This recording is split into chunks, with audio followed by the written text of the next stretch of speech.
पिछली कुछ कड़ियों से हम अकबर के नवरत्नों की चर्चा कर रहे हैं।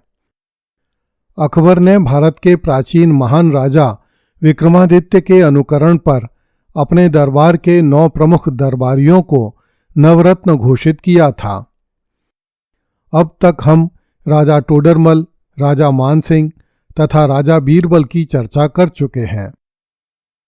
अभी तानसेन, अबुल फजल, मुल्ला दो प्याजा, फ़कीर अजीउद्दीन तथा अब्दुल रहीम खान खाना पर चर्चा की जानी शेष है, किंतु उनकी चर्चा हम अकबर के चित्तौड़ एवं रणथंभौर के अभियान के बाद करेंगे।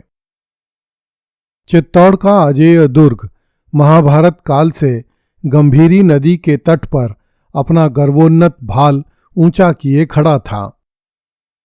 इसने बैक्ट्रिया से आए यूनानी योद्धाओं के आक्रमणों को अपनी आंखों से देखा था। प्रत्येक विदेशी आक्रांता की आंखों में चित्तौड़ का दुर्ग चुभता था। अकबर की आंखों में भी चित्तौड़ का दुर्ग वैसे ही चुभता था जैसे रावण की आंखों में अयोध्या चुभती थी और कंस की आंखों में नंदगांव चुभता था। मुगलों के आगमन के समय अयोध्या के रघुवंशियों के वंशज चित्तौड़ दुर्ग पर राज्य करते थे, जिन्हें गुहिल, राणा एवं सिसोदिया कहा जाता था। दिल्ली के सुल्तान अलाउद्दीन खिलजी तथा गुजरात के सुल्तान बहादुर शाह ने चित्तौड़ का दुर्ग जलाया था, किंतु 2 बार भस्म होने के बाद भी चित्तौड़ का दुर्ग पूरी आन, बान और शान के साथ अपनी ही राख से उठ खड़ा हुआ था और भारत माता के शत्रुओं पर आंख तरेरता रहता था।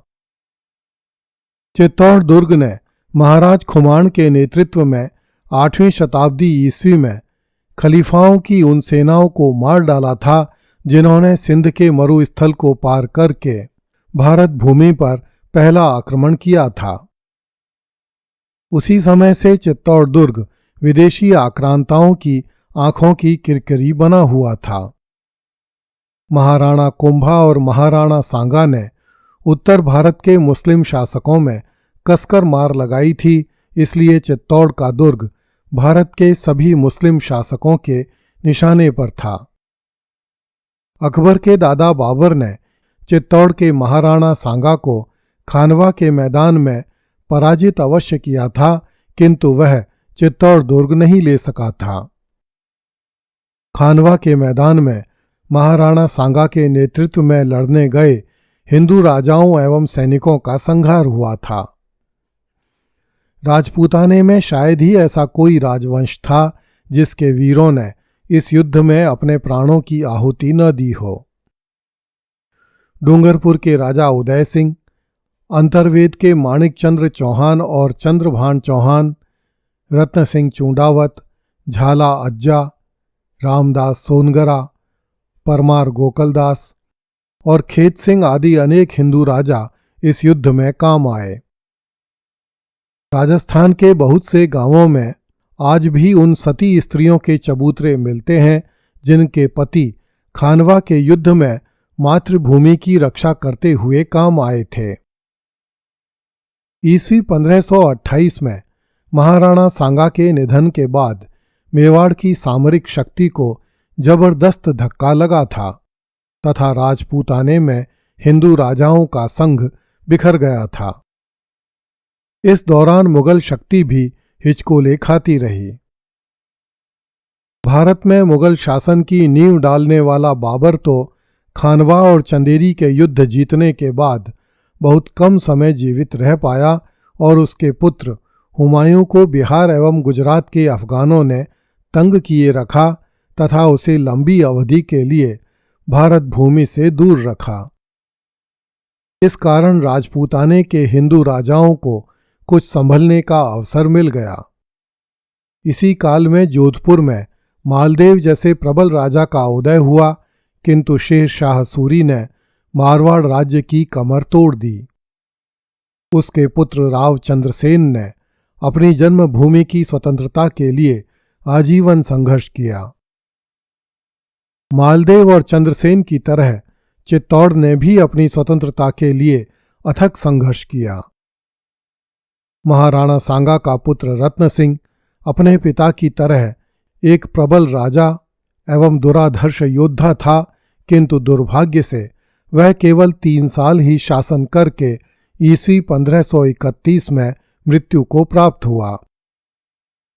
रत्न सिंह के बाद सांगा का दूसरा पुत्र विक्रमादित्य मेवाड़ का शासक हुआ, किंतु वह अयोग्य था।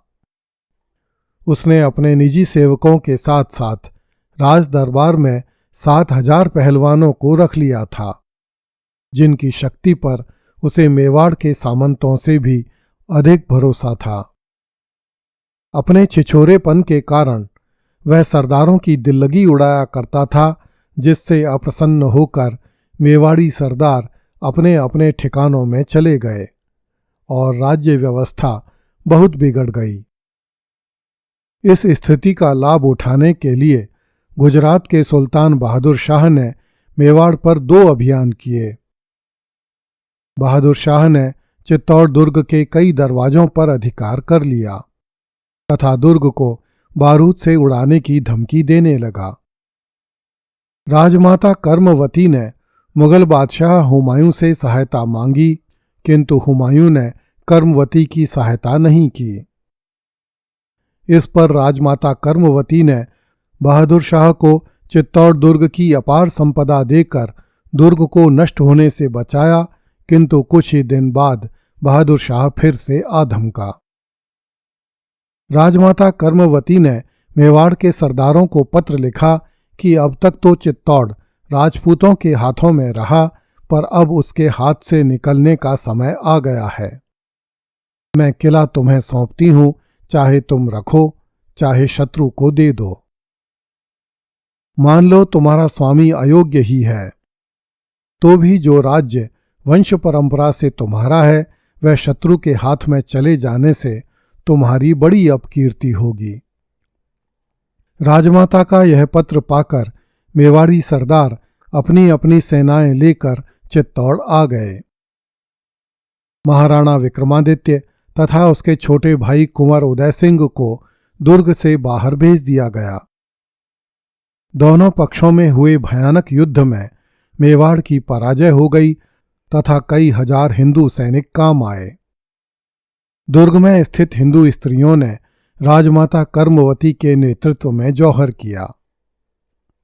राजमाता कर्मवती को चित्तौड़ के इतिहास में हाड़ी रानी के नाम से भी जाना जाता था। जैसे ही हुमायूं को ज्ञात हुआ कि चित्तौड़ दुर्ग का पतन हो गया, तो वह बहादुर शाह के विरुद्ध कार्यवाही करने के लिए आगे बढ़ा। बहादुर शाह चित्तौड़ दुर्ग में आग लगाकर भाग गया तथा एक नाव दुर्घटना में समुद्र में डूबकर मर गया।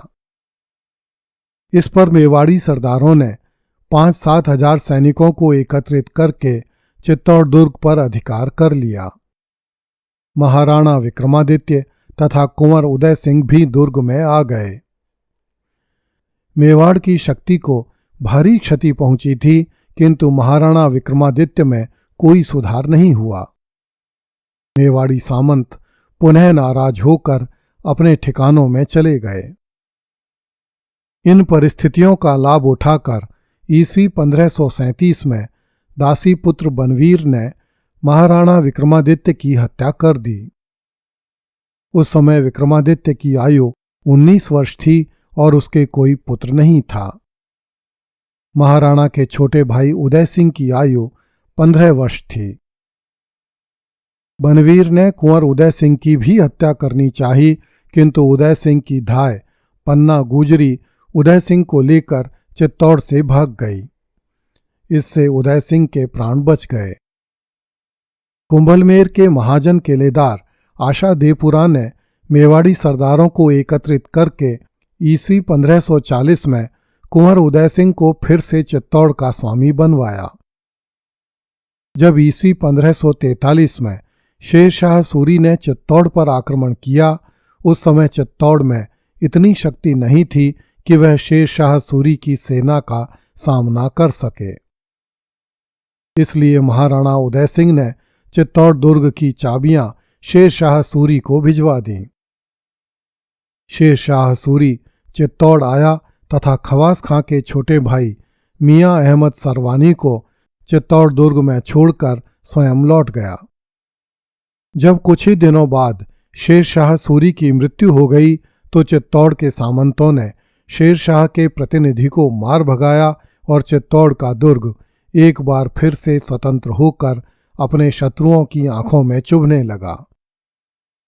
जब अकबर ने चित्तौड़ के लिए प्रस्थान किया तब यही महाराणा उदय सिंह चित्तौड़ का स्वामी था। इस समय चित्तौड़ स्वतंत्र अवश्य था, किंतु ईस्वी 1526 से लेकर ईस्वी 1567 तक चित्तौड़ इतने अधिक वीरों को खो चुका था कि उसमें इतनी शक्ति नहीं रह गई थी कि वह अकबर जैसे प्रबल शत्रु का सामना कर सके। किंतु चित्तौड़ इस बार शत्रु को अपनी चाबियां सौंपने के मूड में नहीं था। वह शत्रु को चित्तौड़ी आन बान और शान का परिचय देना चाहता था। अगली कड़ी में देखिए, प्यारे चित्तौड़ पर संकट देखकर शक्ति सिंह ने अकबर को त्याग दिया। कृपया इस चैनल को लाइक, सब्सक्राइब एवं शेयर करें। धन्यवाद।